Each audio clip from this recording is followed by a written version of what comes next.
the similarities between Marquise Goodwin and Raheem Mostert. And not Marquise Goodwin now, but Marquise Goodwin from his first 2 years with the 49ers.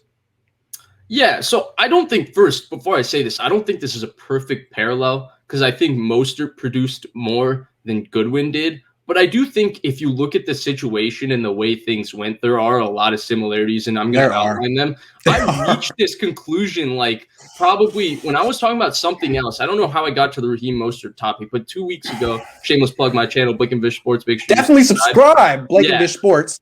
But we were talking about something with Raheem Mostert, and I just landed at this. And so here's the weird thing. So if you look at Goodwin's 2017 season, right, people forget how strong he finished that season, especially when Garoppolo came in at quarterback. He had a killer trading camp when people said nobody could guard him, but the nobodies that could guard him were Rashard Robinson and Dante Johnson. So you had to measure your expectations, but he killed it. People were saying he was a top 25 receiver, top 30 receiver in the NFL at that point because he killed it at the end of 2017. He was Goodwin's number one target.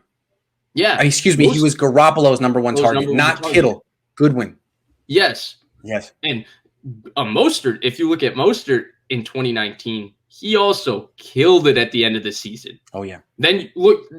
So that's the first and then got paid, right? They got extensions. The second similarity is that offseason, they both got paid. The third similarity is the next season was filled with injury-riddled seasons, and the expectation was that Goodwin would be the number one receiver. He didn't fulfill that expectation, but for one game, that Monday night game against Green Bay when he was phenomenal. The expectation is that Mostert would be the number one running back. Now, I think Mostert in 20 performed better than Goodwin in 18. Goodwin had only that one good game. Mostert had the Dolphins game when he was terrific. The Rams game, he played phenomenal. The Jets game, he was unbelievable. Yeah. So he did have better games, but then what happened after the 2018 season? The Niners decided they couldn't rely on old Marquise Goodwin. They drafted 2 wide receivers, and they said they wanted to use him sparingly. What did the Niners do this year? They haven't said they want to use Raheem Mostert sparingly, but I'm sure Kyle will say we do want to have Raheem Mostert on a pitch count to protect him and his body. And so they drafted 2 running backs this offseason. So then the parallels keep going like that, and then I think Mostert is going to be better in 2021 than Goodwin was in 19. But I think the parallels keep going down the list like that. And then you look at the type of players they are. Goodwin at that point was the explosive element to the Niners offense, the home run hitter. Mostert right now is the home run hitter for the Niners offense in 2021. So for me, if you just go down the list, you look at their career paths, the fact that I think Goodwin came into the league with a little more acclaim, but he never really found a place, or he was hurt and stuff until he had really met with Kyle Shanahan in the end of 2017 when he went from maybe a guy who could be a number 3 receiver to a legitimate starting receiver in the NFL and a good one. Mostert, same thing, a guy who couldn't even really hold a job on a team for a while, stuck on the Niners as a special teams guy, and then 2019 happens and he goes to a legitimate starting running back. But the parallels to me just keep going. They're uncanny.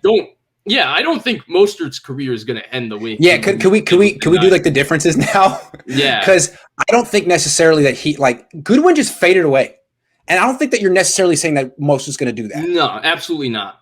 Right, because what they tried to take stuff off of Goodwin's plate, nothing worked for him. He faded away. This could work for Mostert. And look, I want to say what the difference is. I've covered both of them. I like Marquise Goodwin very much. He's given me a lot of time. I like Raheem Mostert very much. I just always got the feeling I never really knew how much Marquise Goodwin loved football. He got a lot of money after 2017, faded away, which is sometimes what people who don't love football do. I think Mostert does, and I think we're not seeing someone kind of lose passion for the sport. We're seeing a guy who was hurt last year, and I do think he's going to play his ass off this year, which I'd never really felt Goodwin did after getting paid. What do you think? Yeah, no, the point isn't here to say that Mostert's career is going to end the way Goodwin's did with the 49ers, because I don't think that at all. I just think there's a unique parallel between the 2 players. It is amazing. Down to drafting 2 people at that position, right? It's like, good point. Yeah, but then like Goodwin, I think what happened also was that they couldn't take he still had to go out and be their 40-50 snap receiver because they didn't have starting receivers at the beginning of the season. Him and Debo started weeks 1 through 6 of that season. True. So that's true. he was forced to play because Hurd got hurt, Taylor got hurt, and Pettis wasn't very good. Pettis, yeah.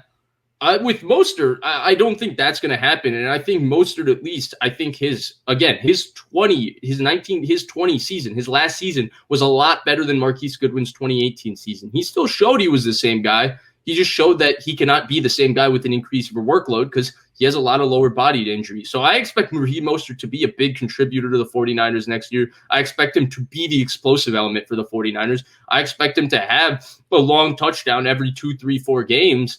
I just think the parallels, if you look at their careers, are just uncanny. And it's just an interesting, I think, just exercise to just opine about. You know what else they have in common? Numbers that end in 1. I was thinking when you said, you know what else they have in common? That was the first thing I actually thought of, too. That's hilarious.